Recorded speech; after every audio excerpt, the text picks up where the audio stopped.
नमस्कार दोस्तों, मैं हूं विशाल सेंगर और परीक्षा एकेडमी के ऑनलाइन प्लेटफॉर्म पे आप सभी का स्वागत है। जैसा कि आप सभी जानते हैं कि हम एसएससी जीडी की एक सीरीज़ लेकर के आए हैं जो आपके आगे आने वाले एग्जाम में काफ़ी हेल्पफुल होगी। इसी के साथ हम कुछ मिक्स क्वेश्चन भी इसमें रखते हैं और अपडेटेड क्वेश्चन भी आपको बताते हैं ताकि आगे के जितने भी एग्ज़ाम आप देने वाले हो उसके लिए आपको काफ़ी हेल्पफुल ये रहेगी। तो इस पूरी वीडियो को आप ध्यान से देखिए। इसका पहला क्वेश्चन हम सोल्व करते हैं। लिखा है, निम्न में से कौन सा देश सबसे ज्यादा चाय पैदा करने वाला देश है। तो इसके ऑप्शन भी दिए हुए हैं। पहला लिखा है ऑस्ट्रेलिया, दूसरा लिखा है रूस, तीसरा लिखा है भारत और चौथा लिखा है चीन। भाई सबसे ज्यादा चाय पैदा कहाँ होती थी? भाई चीन। चीन में ही चाय की शुरुआत सबसे पहले हुई थी। भारत में तो चाय आई नहीं थी। भारत के लोग चाय के आदी नहीं थे। भारत में चाय लाने का कारण क्या था? अंग्रेजों ने भारत में चाय लेकर के आए थे भाई। और अंग्रेजों तक चाय कौन ने पहुंचाई थी? चीन ने। चीन का सबसे ज्यादा खपत इसी में होती है, पैदावार भी यही करते हैं। अब चीन के लोग अपनी जो चाय थी उसे विदेशों में बेचते थे महंगा।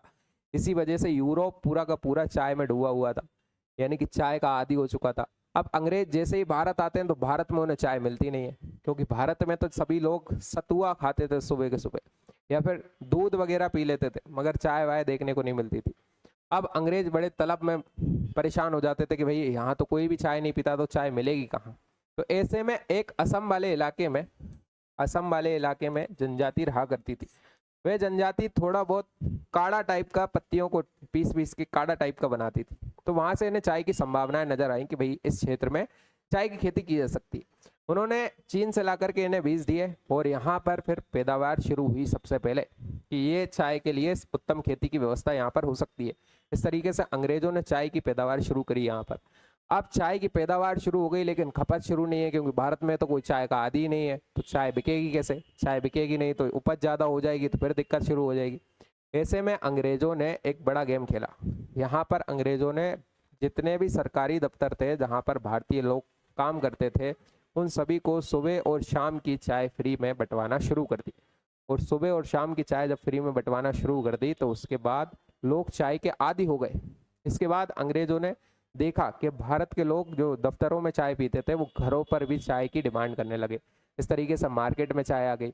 और फिर अब हम देखते हैं कि भाई सभी लोग अपनी अपनी स्टॉल लगाते हैं। इतनी चाय अब भारत में पैदा होती है कि हम लोग विदेशों में भेज ही नहीं पाते हैं, यहीं पर खपत हो जाती है। कहा भी जाता है कि भारत में तो एवरी टाइम इज टी। कोई भी व्यक्ति घर आ जाता है तो वही चाय बना लो, हर चीज में चाय चलती है ना। इस तरीके से चाय की पैदावार होती है। इस क्वेश्चन का सही उत्तर है चीन। अगला क्वेश्चन आता है, कर्णम मल्लेश्वरी किससे संबंधित है? निशानेबाजी, भारोत्तोलन, गोल्फ और क्रिकेट। इसका सही उत्तर है भारोत्तोलन। कर्णम मल्लेश्वरी जो है वो भारत की पहली महिला ओलंपिक विजेता थी, ओलंपिक पदक विजेता। और सन 2000 में जो सन 2000 में सिडनी में जो ओलंपिक हुआ था, ये सिडनी ओलंपिक में कांस्य पदक विजेता रही थी। ब्रॉन्ज मेडल इन्होंने जीता था और ये भारत की पहली पदक विजेता रही थी, पहली महिला पदक विजेता जो ओलंपिक में पदक जीत करके आई थी, भारोत्तोलन कर्णम मल्लेश्वरी। ये आपको याद रखना है। चलिए आगे बढ़ते हैं।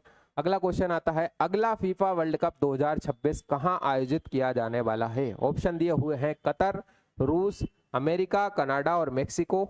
और ये चौथा ऑप्शन यहाँ दिया हुआ है फ्रांस। तो आपको इसमें से बताना है कि अगला जो फीफा वर्ल्ड कप है वो कहाँ होने वाला है।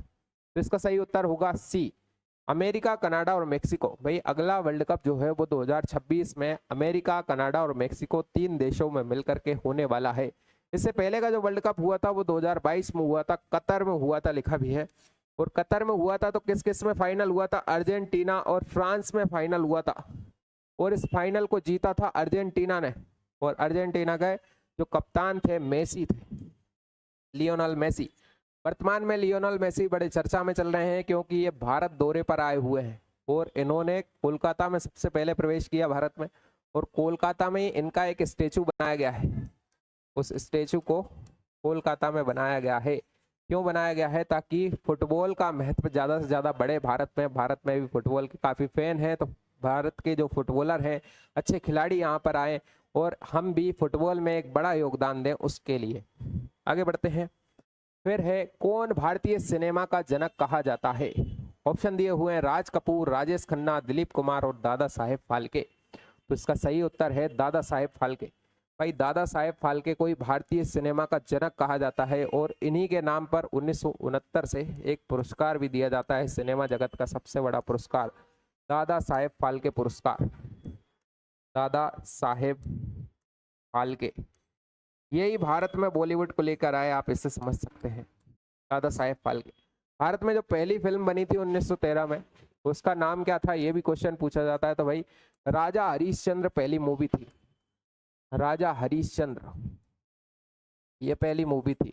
और पहले जो भारत में मूवी बना करती थी वह मूक फिल्में हुआ करती थी, उनमें किसी भी प्रकार की आवाज नहीं आया करती थी, ऑडियो लेस हुआ करती थी। उसके बाद एक क्वेश्चन ये पूछा जाता है कि भारत में पहली बोलती हुई फिल्म कौन सी थी, तो 1931 में बनी थी आलम आरा।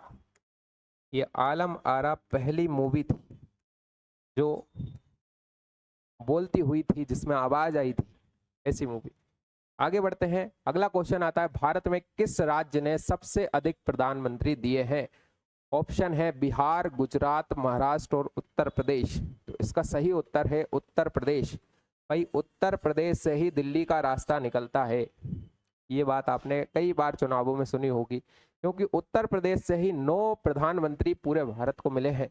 यानी 9 प्रधानमंत्री, सबसे बड़ी बात है भाई, 9 प्रधानमंत्री हमारे यहीं से हुए। वर्तमान में आप देख लीजिए नरेंद्र मोदी जी, इन्होंने भी यूपी के बनारस से ही चुनाव लड़ा है और यहीं से ये प्रधानमंत्री की सीट लिए हुए हैं, बनारस, है ना। इससे पहले के कई जो प्रधानमंत्री रहे हैं, जैसे इंदिरा गांधी रहीं, इंदिरा गांधी प्रधानमंत्री रहीं तो वो भी यूपी से थी। एक आपके जवाहरलाल नेहरू, JL नेहरू इलाहाबाद से चुनाव लड़ते थे। JL नेहरू के बाद आते हैं लाल बहादुर शास्त्री, ये भी इलाहाबाद से ही लड़े, लाल बहादुर शास्त्री, और PM बने, है ना। इसके बाद आते हैं आपके चंद्रशेखर जब प्रधानमंत्री बने तो वो भी यहीं से लड़े थे। चंद्रशेखर के बाद BP सिंह, विश्वनाथ प्रताप सिंह, ये PM बने तो ये भी यहीं से बने। BP सिंह के बाद आते हैं आपके एक अटल बिहारी वाजपेयी जी भी यहीं से चुनाव लड़े थे और PM बने थे अटल बिहारी जी के बाद और भी कई PM थे, लगभग 9 के लगभग थे। इस प्रकार से इस क्वेश्चन के हमें इतनी जानकारी मिल जाती। आगे बढ़ते हैं, दिल्ली भारत की राजधानी कब हुई? इसका आंसर है, मतलब ऑप्शन दिए हुए हैं 1911, 1916, 1931 और इनमें से कोई नहीं।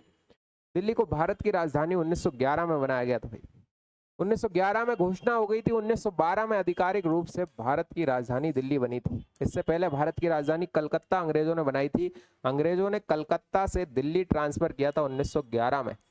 1911 में यहाँ पर एक दिल्ली दरबार का आयोजन हुआ था भाई, और ये दिल्ली दरबार जब लगाया गया था, इस समय हमारे भारत के वायसराय कौन थे, ये क्वेश्चन पूछा जाता है। तो इस समय भारत के जो वायसराय थे वो लॉर्ड हॉर्डिंग द्वितीय थे, लॉर्ड हॉर्डिंग द्वितीय, ये इस समय भारत के वायसराय थे। और इस समय ब्रिटेन से कौन आया था? तो इस समय ब्रिटेन से जॉर्ज पंचम आए थे। जॉर्ज पंचम के लिए दिल्ली दरबार का आयोजन किया गया था। इन्हीं के साथ आई थी मैडम क्यूरी, ये दोनों के दोनों आए थे। इन्हीं ने आधिकारिक घोषणा की थी कि आज से अब दिल्ली ही हमारी राजधानी होगी, ना कि कलकत्ता। तो कलकत्ता से दिल्ली ट्रांसफर किया गया था भाई, ये याद रखना आपको, कलकत्ता टू दिल्ली। कब आए थे? 1912 में, लेकिन घोषणा कब हुई थी? 1911 में। इस क्वेश्चन से हमें इतनी जानकारी मिलती है। मिलते हैं किसी नेक्स्ट वीडियो में, धन्यवाद।